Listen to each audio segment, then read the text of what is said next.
Hey guys, welcome back to Bookalina. Thanks for being here. So today's video is my October wrap-up, which is not great. I did not do so great this month. And I think the next couple of months are not going to be great either, as the holidays are coming and I work in sales. I don't really need to say anything more than that. Hopefully I'm wrong, but yeah, this has been kind of a disappointing month as far as reading, but let's get to it anyway, shall we? So I read 2 books by Colleen Hoover and I DNF'd a third. The 2 that I got through were Confess and November 9th. I did like both of them. I liked Confess a little better. I really liked the characters. It was a really interesting story. I don't know, her books all have kind of happy endings, and like I've come to expect that from her books, but as far as November 9th is concerned, I did like the story, I did like the characters, but I found the ending to be a little hard to swallow. You had this guy and this girl who meet, and for reasons that I thought were kind of strange, they decide that instead of getting into a relationship, they're going to meet once a year on November 9th and kind of catch up with each other. And the girl, they meet in the same, they both meet in LA, and the girl goes off to New York City to pursue this dream that she has of acting.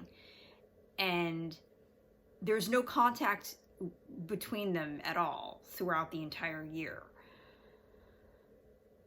I don't know. It's just kind of a strange concept, especially when you are young. I don't know. It just didn't feel believable to me. Then you find out later on in the book that November 9th actually has much more significance than originally thought. And again,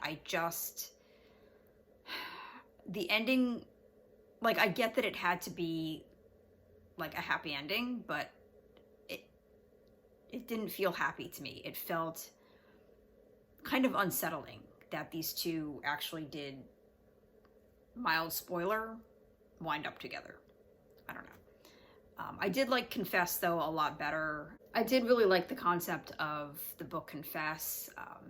There's this painter in Texas, and he has people write these anonymous confessions on paper, and they slip them into his studio, and he creates paintings based on these confessions. I thought that was a really cool idea. I really liked the characters. They felt really real. The story felt real, and I just really enjoyed it from beginning to end. So the one that I DNF'd was Hopeless. Did not like the characters. I'm so sick of the trope of the bad boy, the unreachable boy, the emotionally unavailable boy, the boy that has a dark past and refuses to open up. I'm so sick of it that as soon as that becomes evident that that is where they're going, I usually just stop reading at that point.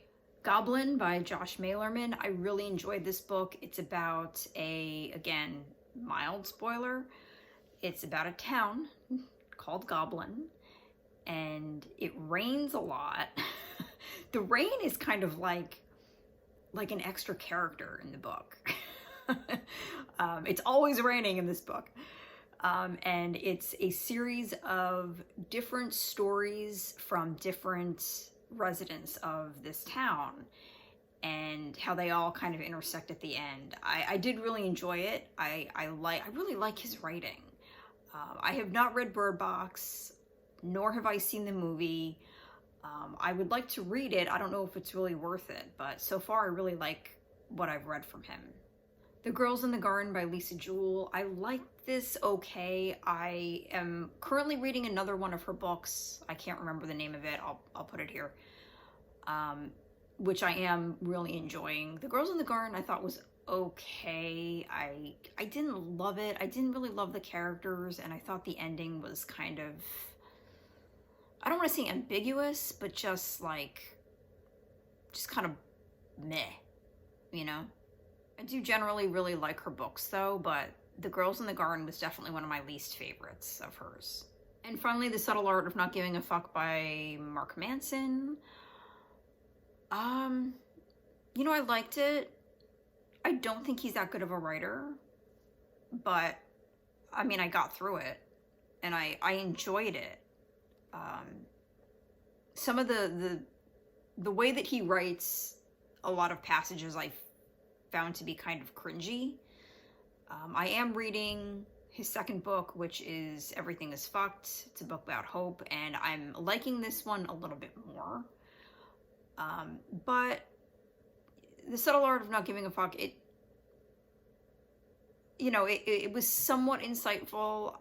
A lot of what he writes about, I've kind of already like read in other books, and I don't think it really convinced me to give significantly less fucks about things. I have a tendency to give too many fucks about a lot of things.